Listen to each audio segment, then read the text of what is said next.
Now I'm going to offer a reading from Rebecca Parker, Reverend Rebecca Parker. Rebecca Parker used to be the president of the Starr King School for the Ministry, and she was also just a beloved member of our congregation for many years. And this reading is called Choose to Bless the World. Your gifts, whatever you discover them to be, can be used to bless or curse the world. The mind's power, the strength of the hands, the reaches of the heart, the gift of speaking, listening, imagining, seeing, waiting. Any of these can serve to feed the hungry, bind up wounds, welcome the stranger, praise what is sacred, do the work of justice, or offer love. Or any of these can draw down the prison door, hoard bread, abandon the poor, obscure what is holy, comply with injustice, or withhold love. You must answer this question: what will you do with your gifts? Choose to bless the world. The choice to bless the world is more than an act of will, a moving forward into the world with the intention to do good. It is an act of recognition, a confession of surprise, a grateful acknowledgement that in the midst of a broken world, unspeakable beauty, grace, and mystery abide. There is an embrace of kindness that encompasses all life, even yours. And while there is injustice, anesthetization, or evil, there moves a holy disturbance, a benevolent rage, a revolutionary love, protesting, urging, insisting. That which is sacred will not be defiled. Those who bless the world live their life as a gesture of thanks for this beauty and this rage. The choice to bless the world can take you into solitude to search for the sources of power and grace, native wisdom, healing, and liberation. More, the choice will draw you into community, the endeavor shared, the heritage passed on, the companionship of struggle, the importance of keeping faith, the life of ritual and praise, the comfort of human friendship, the company of earth, the chorus of life welcoming you. None of us alone can save the world. Together, that is another possibility waiting. And now, the choir will sing one of my favorite hymns, Blue Boat Home. Feel free to mute yourself and sing along at home.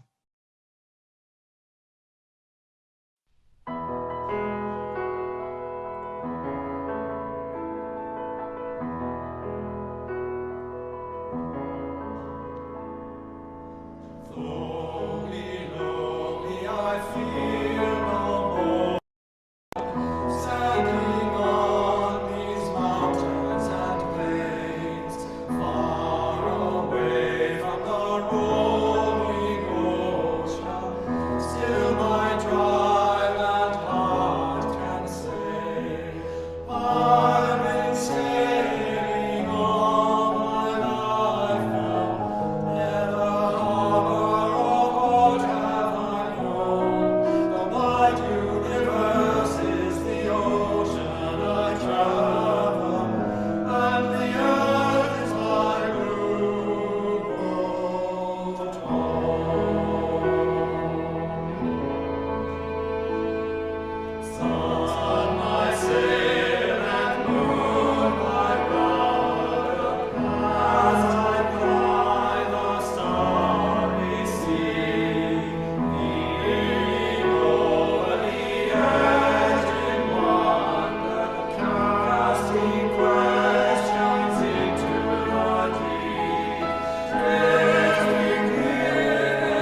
I love that song. It's so beautiful. Now I have a wisdom story for you. It's called The Wise Woman's Stone. A wise woman who was traveling in the mountains found a precious stone in a stream. The next day, she met another traveler who was hungry, and the wise woman opened her bag to share her food. The hungry traveler saw the precious stone and asked the woman to give it to him. She did so without hesitation. The traveler left, rejoicing in his good fortune. He knew the stone was worth enough to give him security for a lifetime. But a few days later, he came back to return the stone to the wise woman. I've been thinking, he said, I know how valuable that stone is, but I give it back in the hope that you can give me something even more precious. Give me what you have within you that enabled you to give me something so precious. Give me what you have within you that enabled you to give me the stone. And that leads me to a reflection about UUSC, because that's how UUSC works. It gives people gifts that enable them to win or create their own precious stone.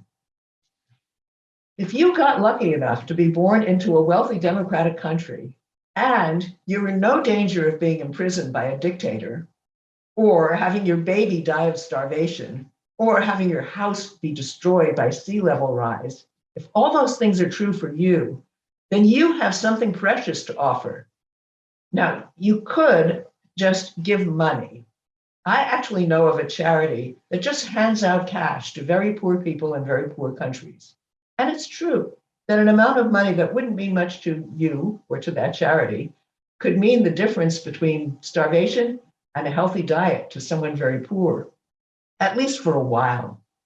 But if you support UUSC, you're offering more than money. You are offering empowerment. Because this is how UUSC works. It works with grassroots organizations in many countries and many states in our own country. I'm just going to list off a few of the groups UUSC works with. Families in the Central American exodus, at the US border and in detention. Ethnic minorities in Burma, where UUSC has been working for 25 years. Latino communities in the state of Georgia. People in the Pacific Island nation of Kiribati, which is threatened by sea level rise. People threatened by lawlessness in Mexico, and many, many more. UUSC's basic method is to build and strengthen local grassroots organizations by sending our staff members and donations. These people offer skill building, publicity, links to other organizations, lobbying, litigation. UUSC's focus is on empowering women and the poorest people. Basically, we help them develop ways that fit within their culture to solve their own problems and to leverage assistance or reduce oppression from their own governments. A lot of UUSC's energy goes to working with people to reduce sea level rise or other impacts of climate change and to reduce its effects on their lives. And UUSC does the kind of disaster relief that doesn't just dump supplies. It focuses on empowering local groups for long-term recovery efforts. Now that's what I call a precious stone. And UUSC's grassroots partners around the world return a different kind of precious stone to us, to UUSC and all its donors and volunteers. As we empower our partners, we empower ourselves to build a more just world. Now, I'm going to speak very personally now. Donating to UUSC and learning more deeply about its work has helped me to experience my own good fortune in the best way. It gives me a sense of being in true partnership with the poorest people in the world. Instead of just feeling useless and guilty, I get to share some of their joy and their sense of empowerment. I have a deep wish to identify with all humans, even all beings. That's the only kind of personal immortality that has meaning for me. That sense of identity with all, that's what I call spiritual. Now, every year, the UUSC runs a fundraising campaign called Guest at Your Table. If we weren't in a pandemic, we'd be giving you boxes to fill with your donations, which you could keep at home at your table for a few weeks. That's what Guest at Your Table means. But it's a pandemic, so we're going to just ask you to donate online or by check. Whatever amount you can give creates a personal and spiritual link between you and all the many thousand people served by UUSC. Any donation, this is the really good part. If you give a donation of $150 or more, it will be matched by the Shelter Rock UU congregation on Long Island. So if, for example, you gave $250, UUSC and its clients would receive $500. So UUSC has set up a special page on its website just for contributions from our congregation. You should be able to see it on the screen now, and I'll also put it in the chat. So 4 years ago, our congregation won special recognition from UUSC for its generosity. I was really proud of that. So let's do it again. If you don't feel comfortable donating online, you can just write a check and send it to UUSC at 689 Massachusetts Avenue, Cambridge, 02139. And don't forget, write UU Oakland in the memo line. Please pray with me now, however you pray. Close your eyes, if you like, and somehow find the deepest and broadest and most loving place inside you.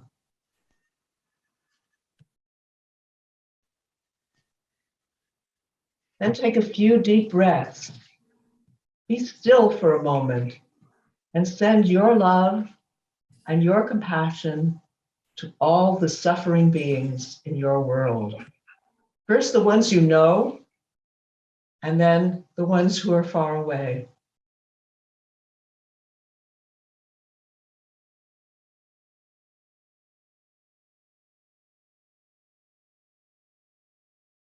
Today, I personally offer a special prayer for the people of Ukraine and for the people of all nations who will suffer terribly if there is another war. I pray that somehow compassion will hold back those who would bring war. Okay, take a few more deep breaths.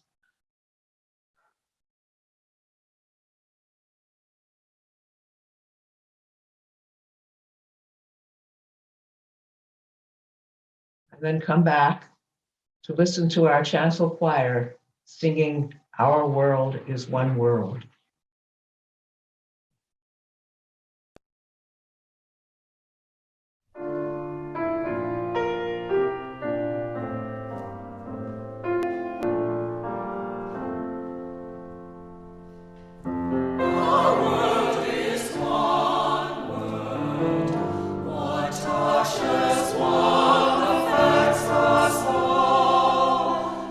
Seas that wash us round about.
Now we will hear a sermon from the Reverend Mary Katherine Morn. Reverend Morn is the president and executive director of the Unitarian Universalist Service Committee. She is an eloquent and imaginative and wonderful leader. Perhaps you have heard or read the parable of the starfish thrower before. The tale comes from Lauren Isley, mid-20th century scientist and philosopher, who recounts meeting a person on a beach after a storm which has washed thousands of starfish onto the shore. This person seeks out the living starfish and flings them back into the sea where they may survive. After contemplating the seeming futility of such an endeavor in the face of a problem so large, Isley recognizes the hope and defiance in taking such action. Isley finishes his tale by writing, "I looked back across my shoulder to see the star thrower stoop and fling once more. And then I never looked again. The task we had assumed was too immense for gazing. All about us roared the insatiable waters of death, but we, alone and small in that immensity, hurled back the living stars." I recently visited a natural treasure about an hour outside of Boston, Purgatory Chasm State Park. The park is on land cherished and traditionally protected by Nipmuc peoples, a tribe of now 600 living in Massachusetts. The half-mile-long chasm is a treacherous hike. A slow pace is needed to navigate the incredible scale and danger of the chasm, the stones, large and small, that jut beneath and loom above the hikers. Stone is often considered a symbol of patience and the slow and steady pace of change. Boulders worn by elements and gigantic canyons carved out by tiny streams. I am reassured by the long view perspective of time that is revealed in stone. The stones at Purgatory Chasm, though, offer a different meaning. This immense breach in the earth was created in an instant, a moment of immediate, dramatic, disruptive, violent change. Scientists now believe the chasm was formed by the sudden release of glacial meltwater 14,000 years ago. Change sometimes happens like that. Stone is sometimes shaped by sheer and urgent power in an instant. Right now, these days, that image of change is more resonant than the slow, steady force of a small stream carving a canyon, though both hold important truths. In his reflection on saving the starfish along the ocean shore, Lauren Isley writes, "All about us roared the insatiable waters of death." For me, this line brings to mind the creatures and plants and habitat lost in that dramatic moment of change 14,000 years ago at Purgatory Chasm. Water roaring from above, melted who knows how much earlier and working for who knows how long to find its escape, but forming the landscape in an instant. All about us roar the insatiable waters of death. Isley saw this from the perspective of the starfish's life and his own.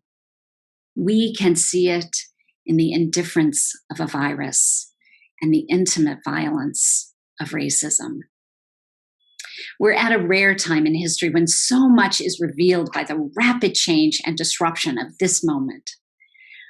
What's revealed isn't anything new.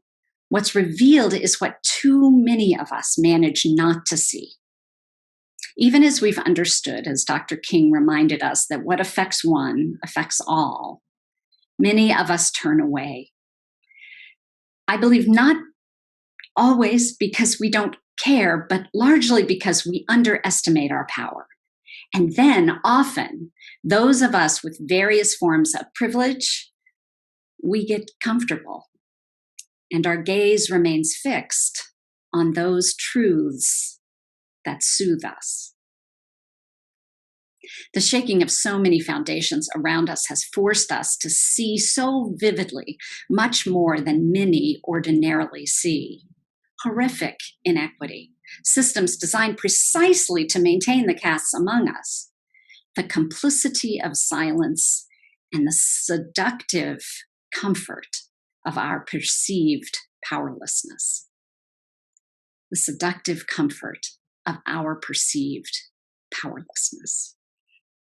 These times are urgently calling on us to remember and use our power.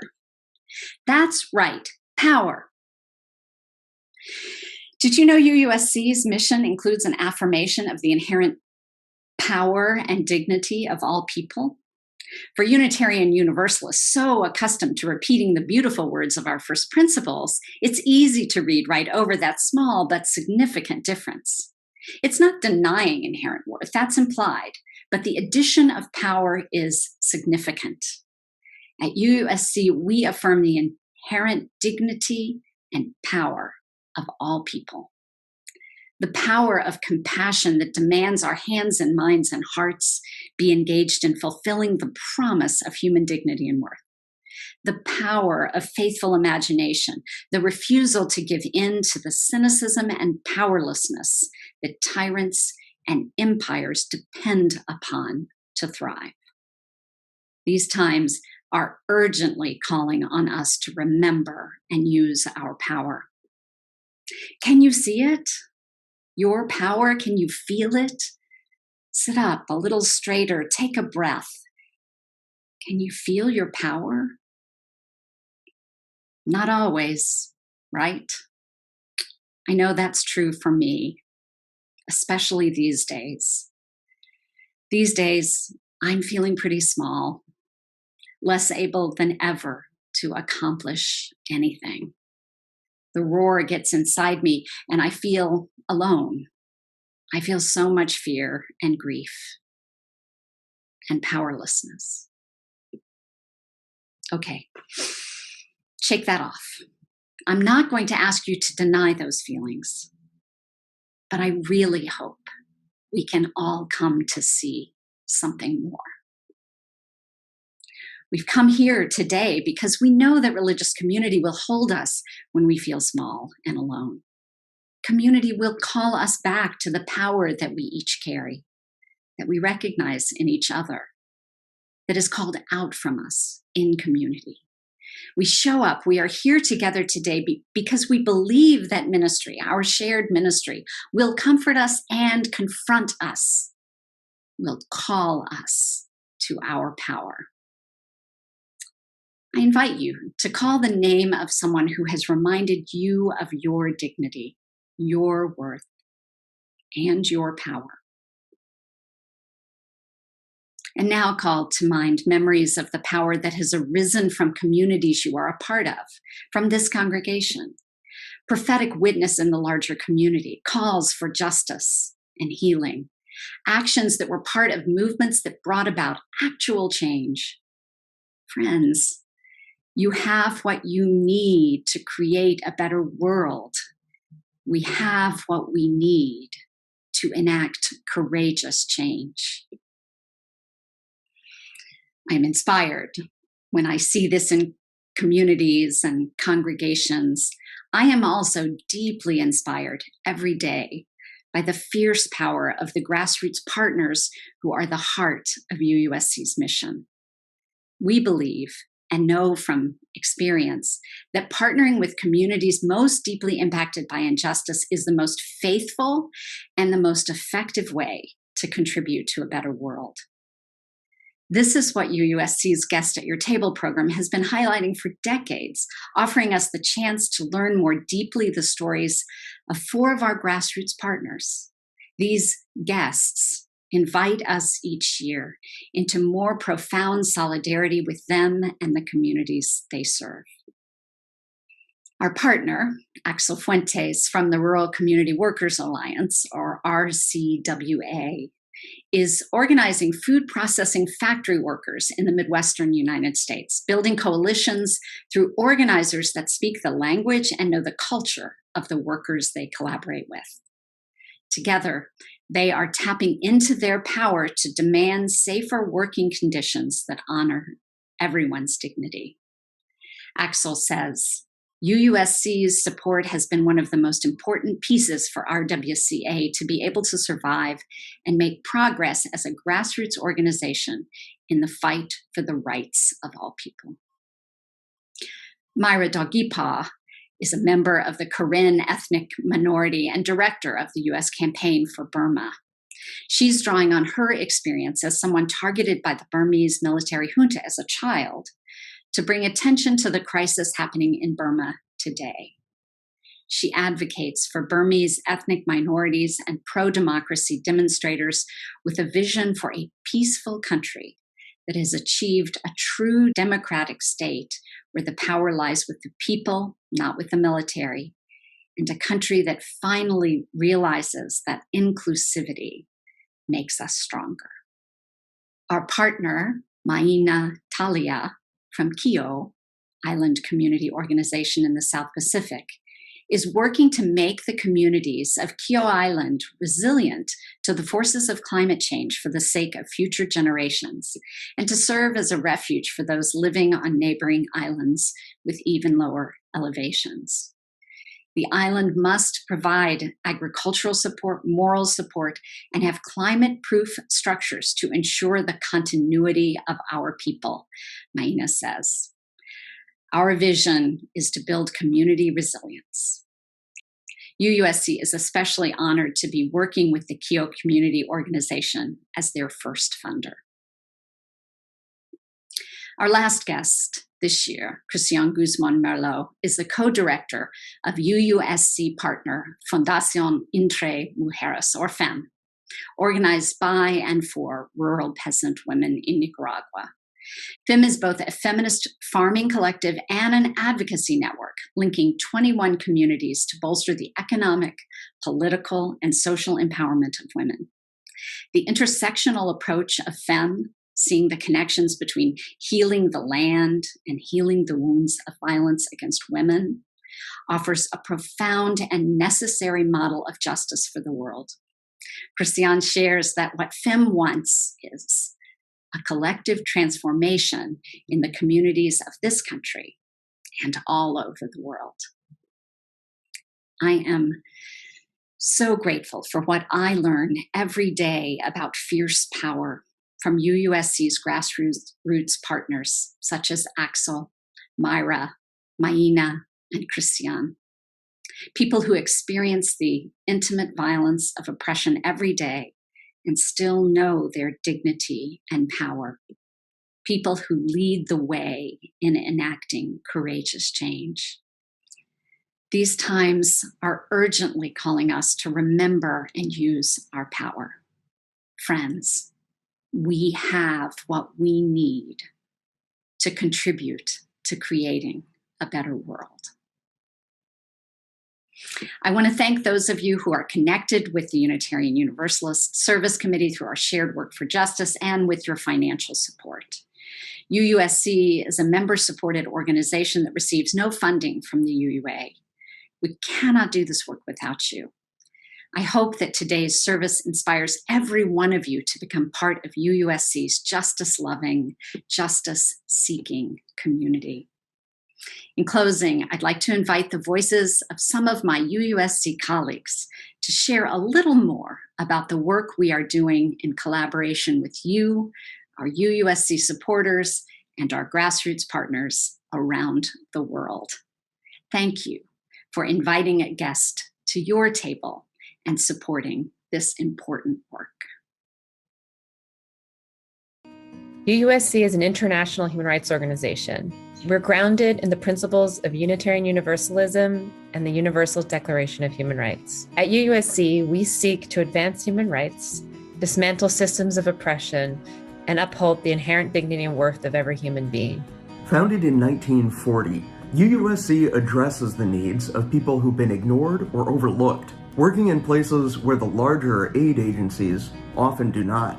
We are committed to building upon a legacy that is rooted in locally led initiatives, working hand in hand, eye to eye, and heart to heart with community leaders and grassroots organizations in the United States and around the world. Today, UUSC has over 30,000 members, partnering with more than 40 grassroots organizations. Our programs span across 20 countries in Asia, the South Pacific, Central America, and the United States.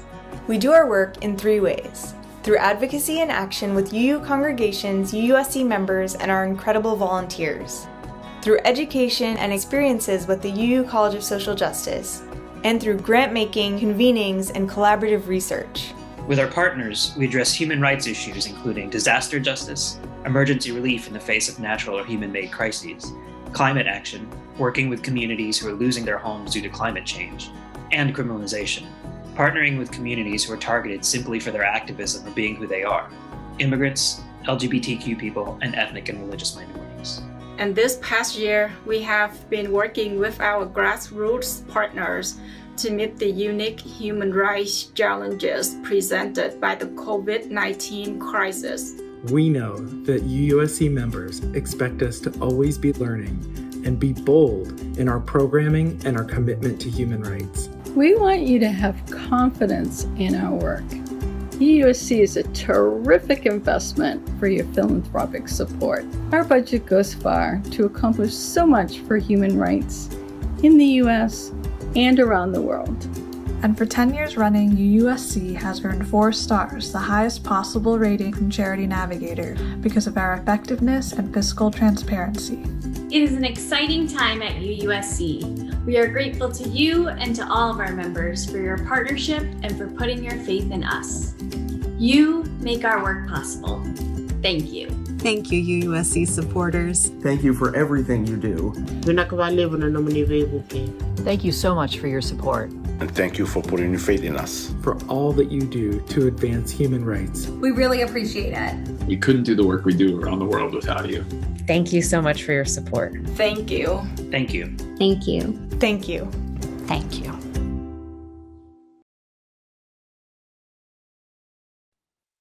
Now is the time in our service when we invite you to material generosity.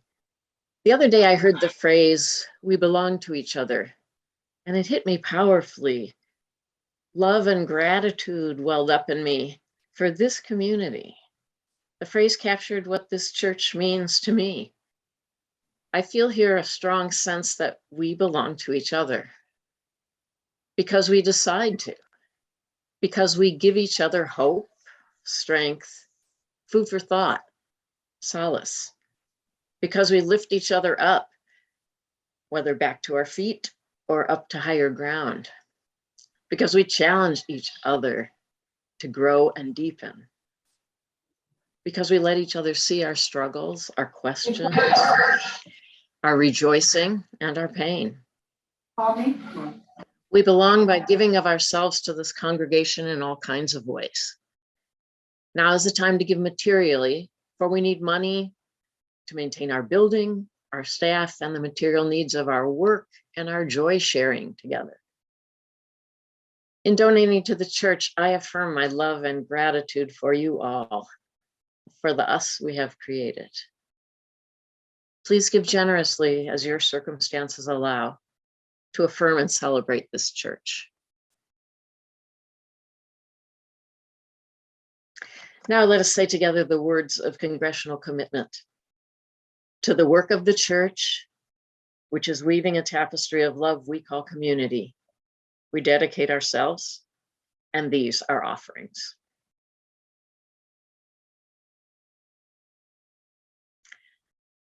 Now we'll hear the chancel choir in "We Would Be One."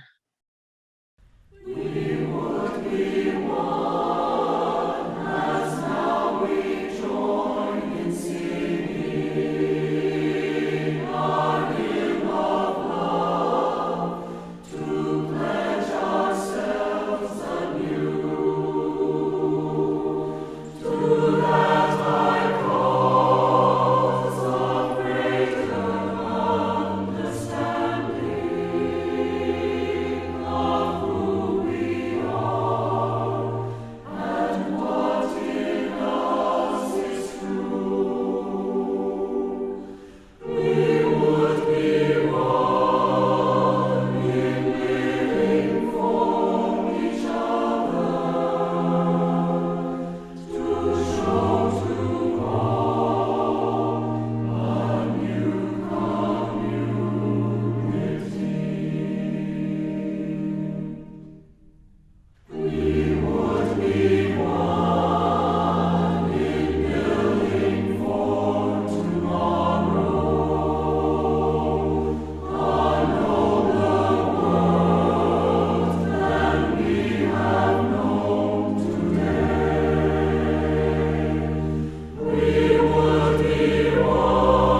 For today's benediction, we'll hear words of Cynthia Landrum.